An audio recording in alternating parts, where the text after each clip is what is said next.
5 जुलाई 1977 को पाकिस्तानी बरी फौज के सरबरा जनरल ज़ियाउल हक ने वज़ीर आज़म जुल्फ़िकार अली भुट्टो का तख्ता उलटकर मुल्क में मार्शल लॉ नाफिज कर दिया। इस फौजी बगावत को मुल्क भर में अवामी मदद और हिमायत हासिल नहीं थी और ज़िया हुकूमत सियासी हिमायत और पजीराई की मुतलाशी थी। तब तक क़याम पाकिस्तान के वक्त उर्दू बोलने वालों की अक्सरियत को हिंदुस्तान से आकर कराची और सिंध के दीगर शहरी इलाकों में आबाद हुए 30 बरस हो चुके थे।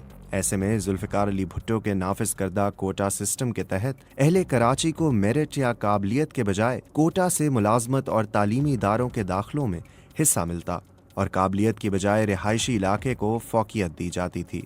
कोटा सिस्टम राइज करने की वजह यह बताई गई थी कि कराची या सिंध के शहरी इलाकों में चूँकि तालीम याफ्ता और ज़्यादा काबिल आबादी रहती है, इसलिए तमाम दाखिले या मुलाजमतें कराची या सिंध की शहरी आबादी में बढ़ जाती हैं और मुल्क के दीगर इलाकों के लोग उनसे महरूम रह जाते हैं। कराची में रहने वाले अख्तर रिजवी और रईस अमरोही जैसे मुमताज़ अफराद उस वक्त शहरी हलकों में बतौर मुदब्बर और दानिश्वर अपना अलहदा मकाम रखते थे। ये दोनों हजरात भी कोटा सिस्टम को काबिलियत के खिलाफ नाइंसाफ़ी समझते थे और इसके शदीद मुखालिफ थे। इस शहरी आबादी के बड़े हिस्से का ख्याल था कि कोटा सिस्टम जैसी नाइंसाफ़ियाँ इसलिए होती हैं कि सिंध की उर्दू बोलने वाली आबादी की कोई सियासी नुमाइंदगी नहीं। दरअसल अख्तर रिजवी और रईस अमरोही जैसे मुमताज़ शहरियों ने ही कराची के नौजवानों को अपनी नुमाइंदा सियासी तंजीम बनाने का रहनुमा ख्याल पेश किया और तंजीम साजी के लिए सियासी मवाद और तरबियत फराहम करने में भी सबसे अहम किरदार अदा किया। 17 सितंबर 1953 को इसी कराची में पैदा होने वाले अल्ताफ़ हुसैन ने इब्तदाई तालीम कॉम्प्रिहेंसिव हाई स्कूल अजीज़ाबाद से मुकम्मल की। सन 1970-71 के दरमियान अल्ताफ़ हुसैन ने फ़ौजी तरबियत का कोर्स करने के लिए नेशनल सर्विस कैडेट स्कीम में शमूलियत इख्तियार की, लेकिन बहुत कम लोग जानते हैं कि इस फौजी तरबियत के फ़ौरन बाद वो खुद भी पाकिस्तानी फ़ौज की बलोच रेजिमेंट में शामिल हो गए। 1974 में मेडिकल कॉलेज में दाखिला ना मिलने के बाद अल्ताफ़ हुसैन ने इस्लामिया साइंस कॉलेज से माइक्रोबायोलॉजी में BSc किया। फिर कराची यूनिवर्सिटी के शोबा फार्मेसी में दाखिला लिया, जहां 11 जून 1978 को अल्ताफ़ हुसैन और उनके साथियों ने all Pakistan Mohajir students organization APMSO कायम की। कई बरस तक अल्ताफ़ हुसैन और उनकी नौमौलूद तंजीम को तालीमी इदारों में जमात इस्लामी की तलबा तंजीम इस्लामी जमीयत तलबा की मुखालफत का सामना रहा। ताहम शहरी सिंध के एहसास महरूमी और मायूसी और जवाब में इंतहाई पुरकशिश नारों के सहारे ताकत और तशद्दुद पर मबनी मुखालफत के बावजूद भी तेज़ी से मकबूलियत हासिल करती यह तंजीम शहर के कई तालीमी इदारों में जा पहुँची। अल्ताफ़ हुसैन इस दौरान कई बार जमीयत के बराह रास्त तशद्दुद का निशाना बने और फिर जब 3 फरवरी 1981 को उनकी तंजीम को तालीमी इदारों से ज़बरदस्ती बेदखल कर दिया गया तो दीगर साथियों के फैसले के तहत इस तंजीम ने शहरी इलाकों में सरगर्मियों का आगाज़ किया, जहां इसे खूब मकबूलियत और पजीराई मिलने लगी। MQM की जानिब से कराची के पहले मेयर और फिर पार्टी के सबसे सीनियर रहनुमा समझे जाने वाले डॉक्टर फारूक सत्तार ने गुफ्तगू में जनरल ज़िया की फौजी हुकूमत की जानिब से अल्ताफ़ हुसैन की सरपरस्ती को तस्लीम किया। उन्होंने बताया कि जमीयत के थंडर स्क्वाड नामी मुसल्ला बाजू ने यूनिवर्सिटी समेत करीबन तमाम तालीमी इदारों में हमारा दाखिला बंद कर दिया तो 5 फरवरी को अल्ताफ़ भाई ने फेडरल बी एरिया में तारिक मुहाजिर के घर होने वाले इजलास में कहा कि हम जमीयत का मुकाबला नहीं कर सकते। उनके पीछे जनरल ज़ियाउल हक हैं, उनके साथ रियासत की ताकत है। उन्होंने कहा कि वो APMSO को उसी इजलास में ख़त्म करते हैं क्योंकि वो तशद्दुद की सियासत में नहीं जा सकते। अगर ऐसा किया तो उन्हें डर था कि उनके सारे कारकुनान और रहनुमा मारे जाएंगे। मगर इजलास के शुरका के जज्बाती तबादला ख्याल के बाद APMSO को शहरी इलाकों में ले जाने का फैसला हुआ। सबसे पहला यूनिट अफाक अहमद ने लांडी में बनाया। यही अफाक अहमद आगे चलकर अल्ताफ़ हुसैन के सबसे बड़े मुखालिफ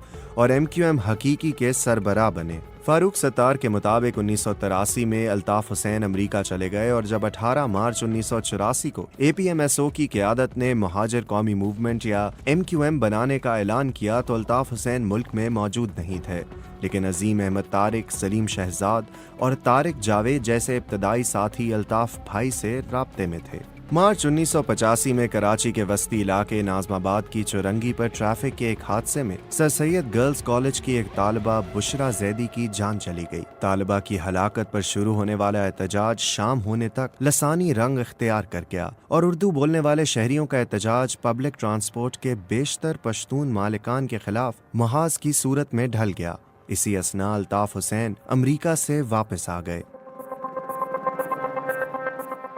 फारूक सत्तार ने बाज तज्जिया निगारों की ये राय तो यकसर मुस्तरद कर दी कि MQM को मार्शल लॉ ने पीपल्स पार्टी को काउंटर करने के लिए बनाया था, मगर वो ये जरूर तस्लीम करते हैं कि कोई नरम गोशा जरूर था। वो कहते हैं, बनाया जनरल ज़िया ने नहीं था, मगर मार्शल लॉ दौर में हम परवान चढ़ रहे हैं तो ये खुली गम्माजी है कि सारी तोपों का रुख पीपल्स पार्टी की जानिब था। वहाँ 5 लोग जमा हो जाएं तो दफा 144 लग जाएगी और हम कॉर्नर मीटिंग इलाकों में कर रहे हैं मगर कुछ नहीं हो रहा। उनके बकौल पोस्टर लगाने के जुर्म में डॉक्टर इमरान फारूक, बदर इकबाल और एहसन खान शेरवानी गिरफ्तार हुए थे, मगर 2 दिन बाद जमानत पर रिहा होकर आ गए। रिहाई से कबल उनसे सिर्फ इतना दरियाफ्त किया गया कि आया उनका ताल्लुक पीपल्स पार्टी की तलबा तंजीम पीपल्स स्टूडेंट्स फेडरेशन से तो नहीं। फारूक सत्तार कहते हैं कि पाकिस्तान की गलीज सियासत को इतने करीब से देखने के बाद इस स्टेज पर भी मैं ये तस्लीम ना करूं कि मार्शल लॉ ने नरम गोशा दिया तो मैं इंसाफ नहीं करूंगा।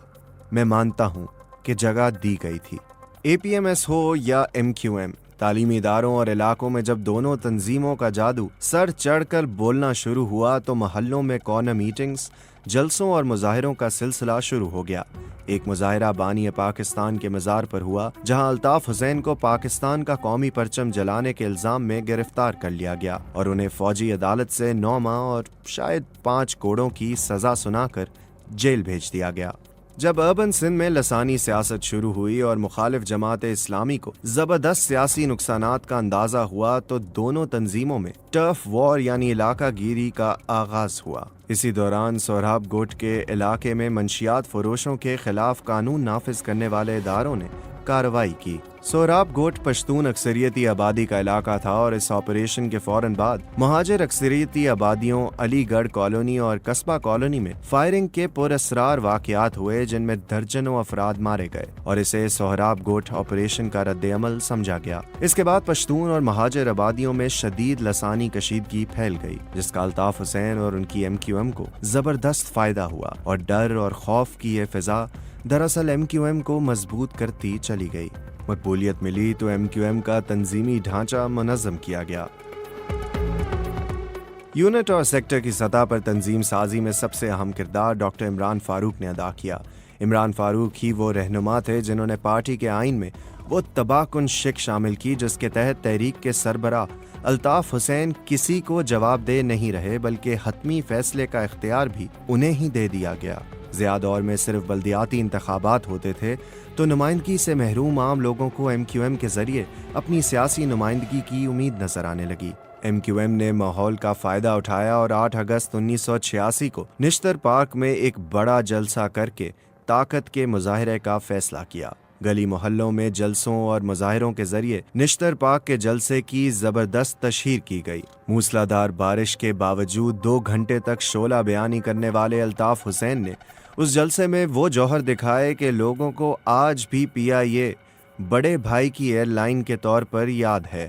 तमाम लोगों को शोला बयानी पर कुदरत रखने वाले अल्ताफ हुसैन में अपना एक जारे और जबरदस्त तर्जुमान दिखाई दिया। जियो न्यूज से वाबस्ता सीनियर सहाफ़ी मज़हर अब्बास कहते हैं कि निश्तर पाक जलसे की कामयाबी नहीं अल्ताफ हुसैन के लिए 1987 के बल्दियाती इंतखाबात में कामयाबी की ऐसी राह हमवार की जिसका अंदाजा तो शायद खुद अल्ताफ हुसैन और उनकी तंजीम को भी नहीं रहा होगा। इन इंतखाबात में फकीदुल मिसाल कामयाबी के नतीजे में MQM ने तकरीबन तमाम नशिस्तें हासिल की और डॉक्टर फारूक सत्तार MQM के पहले मेयर मुंतखब हुए। सन 1988 में जब बहुत तवील अरसे के बाद मुल्क में जमाती बुनियादों पर आम इंतखाबात हुए तो अल्ताफ हुसैन की MQM न सिर्फ कराची और हैदराबाद की तमाम नशस्तों पर फाते रही, बल्कि सिंध के कई दीगर शहरी इलाकों में भी नशस्तें जीतने में कामयाब रही। फिर हैदराबाद में हैदर बख्श जतोई चौक पर होने वाले जलसे में जाते हुए अल्ताफ हुसैन के काफिले पर सोहराब गोट के करीब फायरिंग का वाकया हुआ, जो हमेशा एक मुअम्मा रहा।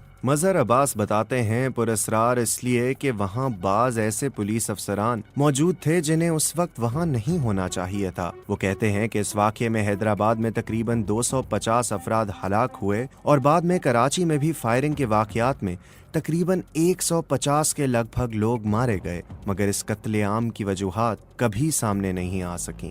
سن 1988 کے انتخابات میں شہری سندھ پورا MQM اور دیہی سندھ مکمل طور پر پیپلز پارٹی کے حصے میں آیا اور دونوں جماعتوں نے مل کر صوبائی اور وفاقی حکومتیں تشکیل دیں۔ مقبولیت کی اس انتہا پر الطاف حسین کی MQM بلا شرکت غیر کراچی کے سیاسی، بلدیاتی، انتظامی اور مالی معاملات کی مالک بن گئی۔ 17 اگست 1987 کو طیارے کے حادثے میں جنرل ضیاء کی ہلاکت کے بعد کراچی سے تعلق رکھنے والے جنرل اسلم بیگ فوج کے سربراہ بنے، مگر نو منتخب وزیر اعظم اور پیپلز پارٹی کی سربراہ بے نظیر بھٹو سے ان کے تعلقات کبھی بہتر دکھائی نہیں دیے۔ مظہر عباس بتاتے ہیں کہ اسلم بیگ کے زمانے میں بے نظیر الطاف حسین کی حمایت سے محروم ہوئیں اور پھر اکتوبر 1989 میں ایوان میں عدم اعتماد کی تحریک سے بمشکل بچنے والی ان کی حکومت اگست 1990 میں صدر غلام اسحاق خان نے برطرف کر دی۔ تجزیہ نگاروں کے مطابق بے نظیر نے اس کا ذمہ دار فوجی اسٹیبلشمنٹ اور خاص طور پر خفیہ اداروں اور جنرل بیگ کو قرار دیا اور یہ موقف اختیار کیا کہ جنرل بیگ نے سیاسی قوتوں کو استعمال کر کے پیسے اور طاقت کے بل پر ان کی حکومت ختم کروائی۔ کہانی کو آگے بڑھاتے ہوئے MQM حقیقی کے سربراہ آفاق احمد نے جارحانہ انداز سے بتانا شروع کیا۔ 1989 کی بات ہے جب اسلم بیگ آرمی چیف تھے۔ انہوں نے مدعو کیا تو میں، الطاف حسین اور یوسف ایڈوکیٹ یونس حبیب کے گھر گئے تھے۔ وہاں اسلم بیگ نے الطاف حسین سے کہا، بھائی قومی دھارے کی سیاست کیجئے، اب آپ لسانی سیاست کو خیر بات کہہ دیجئے، آپ کا آگے مستقبل ہے۔ آفاق احمد کے مطابق جنرل بیگ کی اس بات پر الطاف حسین نے رسماً کہا کہ جناب ہمارے پاس اتنے وسائل کہاں؟ تو اسلم بیگ نے یونس حبیب سے کہا اور یونس حبیب نے فوراً پیسے دے دیے۔ آفاق احمد نے دعویٰ کیا کہ واپس آتے وقت انہوں نے گاڑی میں بیٹھتے ہی الطاف حسین سے کہا، آپ نے قومی دھارے کی سیاست کی بات کی ہے تو اگر آپ مہاجر تحریک کو ختم کر کے قومی دھارے کی سیاست کسی اور نام پر کرنا چاہتے ہیں تو ہم اس کو برداشت نہیں کریں گے، پھر ہم آپ کے ساتھ نہیں کھڑے رہیں گے۔ مظہر عباس سمیت کئی تجزیہ نگاروں کی رائے ہے کہ فوجی قیادت اور اسٹیبلشمنٹ پیپلز پارٹی کے مقابلے پر اپنے حامیوں پر مشتمل حزب اختلاف کا بلاک قائم رکھنا چاہتی تھی۔ جنرل بیگ کے زمانے میں ہی پیپلز پارٹی کے سابق رہنما غلام مصطفیٰ جتوئی اور دیگر کو ملا کر کمبائنڈ اپوزیشن پارٹی بنوائی گئی۔ ملک بھر میں اس کے جلسے ہوئے اور کراچی میں تو شاہراہ قائدین پر بہت ہی بڑا جلسہ ہوا جس میں الطاف حسین کا جادو بھی بولتا دکھائی دیا۔ بعد میں جتوئی صاحب نے تسلیم کیا کہ اسلم بیگ صدر بننا چاہتے تھے اور جتوئی صاحب کو تاثر تھا کہ وزیر اعظم وہ ہوں گے۔ جب صدر غلام اسحاق خان نے اسلم بیگ کو بطور آرمی چیف مدت ملازمت میں توسیع نہیں دی تو فوجی قیادت تبدیل ہوئی اور جنرل آصف نواز فوجی سربراہ مقرر ہوئے۔ اس وقت تک اپنی پارلیمانی طاقت کے بل پر کھڑی الطاف حسین کی MQM کو اپنی سیاسی اہمیت اور طاقت کا اندازہ تو ہو چکا تھا، مگر اس کے اصل منبع یعنی فوجی اسٹیبلشمنٹ کی طاقت کا اندازہ لگانے میں شاید کہیں چوک ہو گئی۔ الطاف حسین اور MQM نے علاقائی کنٹرول کی پالیسی اپنا لی۔ طاقت کے بل پر علاقوں کو اپنی گرفت میں رکھنے کی کوششوں میں بہت سے وار ارادی یا پھر غیر ارادی طور پر غلط بھی ہوئے۔ ان میں فوج کے میجر کلیم کو لانڈھی میں اغوا کرنے کی غلطی بھی شامل تھی۔ پاکستان میں طاقت کے سرچشموں کے قریب رہنے والی ایک شخصیت کے مطابق ایک بار تو یہ بھی ہوا کہ جنرل آصف نواز کی فون کال آئی تو الطاف حسین نے خود بات کرنے کی بجائے عمران فاروق کو کہا کہ تم بات کر لو۔ انہوں نے جب جنرل آصف نواز کو بتایا کہ الطاف حسین مصروف ہیں، آپ مجھے بتائیں، تو جنرل آصف نواز آگ بگولا ہو گئے اور انہوں نے فون بند کر دیا۔ اکتوبر 1990 کے پارلیمانی انتخابات کے بعد جنرل آصف نواز کی قیادت میں فوجی اسٹیبلشمنٹ نے کس رہنما کو MQM میں جرائم پیشہ عناصر کے خلاف فوجی آپریشن کا مشورہ دیا؟ یہ آپ جلد ہی جان پائیں گے پوڈ کاسٹ کے دوسرے حصے میں۔ اس پوڈ کاسٹ کے اسکرپٹ کے مصنف ہیں صحافی جعفر رضا۔